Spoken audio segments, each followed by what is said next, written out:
Hi there, welcome to my views and news. Two news stories. Firstly, a big news from the Amhara region of Ethiopia.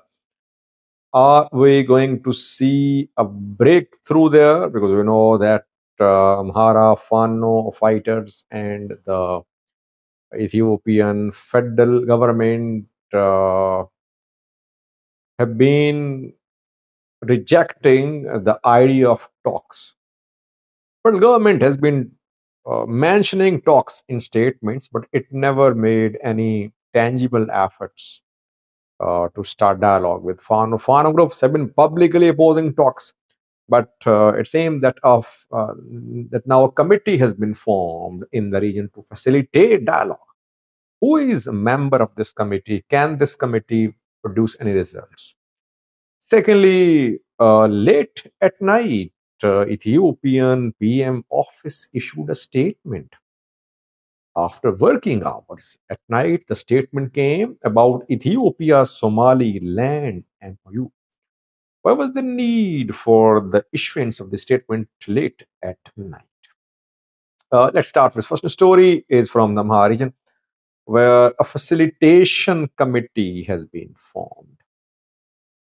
Facilitation committee has been tasked with facilitating start of dialogue between Fano fighters and the Ethiopian National Defense Force.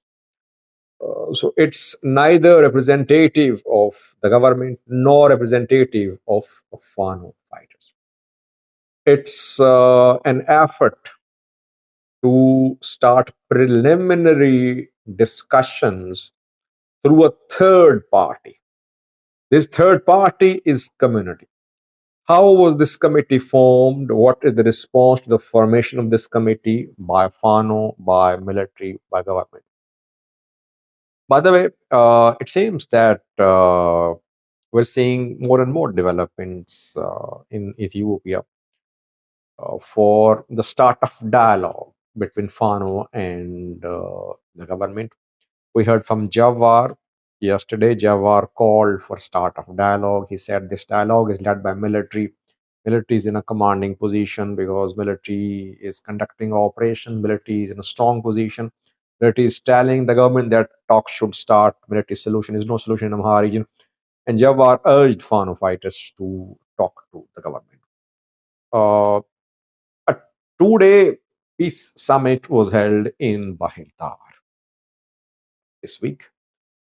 For 2 days, Amhara leaders, Againat Tishagar, Erega Kabbede, military officers, community leaders held discussions, long discussions, fiery speeches.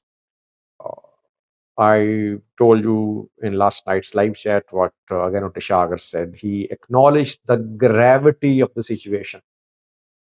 Government has been covering up the crisis in Amhara as if nothing is happening. But again, Tishagar spoke facts. He said that by road travel is a luxury in the Amhara region. Schools out of operations, economic activity reduced to a considerable extent, so region is being destroyed. People killing Amharas. He painted the true picture of the region, I think. He's Speaker of House of Federation from Amhara region, former president of Amhara region. Discussions held, two discussions, then a 15-member committee was formed. Its formation has been confirmed. The committee has one task that it will convince the parties to the conflict in Amhara to start dialogue. Now, the committee has been formed after this discussion, which was held in Bahirdar. Government was behind the discussion. It means that the committee has government backing. It means government is agreeing. Government is showing its willingness to talk. We are waiting for a response on the other side. What will Fano Group say? Will they accept this committee or not? By the way, the committee will talk to different Fano groups, and then committee will talk to government. And after that, it will tell how the two sides can meet. Because now ball is in the court of the Fano groups. What do they want? They have been categorically rejecting dialogue with the government. Now, government is launching a third party. Which third party? These community members who are part of the committee are from different walks of life, religious leaders. So, Dr. of Ethiopia's leaders, some political workers reportedly, others. Does Fano see these people as neutral? I mean, this committee definitely cannot be the main committee to host Fano and government, because the committee is under the thumb of the government. The committee cannot give assurances to Fano fighters. This committee can only convince Fano fighters that they should talk. It cannot do more than that. This committee cannot give assurances which Fano would require before start dialogue. When Ola and government met, you saw that Ola involved US, Ola involved Europe, EU ambassadors. Gilmaro was flown out of Valaga by helicopter, returned to Valaga by helicopter, talks held in Tanzania.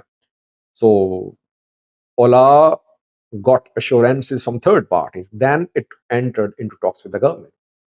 I don't think Fano would enter into talks with the government through this committee, 15-member local committee. Fano won't do that. This committee can only convince Fano that Fano groups should change their position. Their position is that they won't talk. They want the removal of the government. After the removal of Prime Minister, talks can be held. This is what Fano groups say. This committee will try to convince Fano to change its position. I think that is what it can do. It cannot do more than that. If it succeeds in convincing Fano groups to change the position, then Fano groups will lay out preconditions. That we want this type of dialogue, we want this type of mediators, this type of guarantees, and the dialogue should be held where all that will be announced by Fano if they agree to talk. Overall, at least some efforts are being made for start of dialogue in Amhara region. It should be welcome. Second was late at night, Ethiopian PM Office had to issue a statement. Why? Night? Last night, between the 26th and 27th of June. Since yesterday, we have been seeing a fake statement attributed to the Prime Minister office. Statement about Ethiopia Somaliland. The statement claimed that Ethiopia had cancelled the MOU with Somaliland, that Ethiopia regards Somaliland as part of Somalia, that Ethiopia talked to UK and other countries too, all agree on that.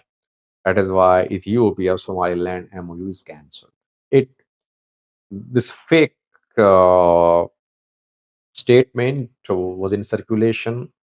It started yesterday. Yesterday was 27th, 26th of June, when Somaliland celebrated Independence Day.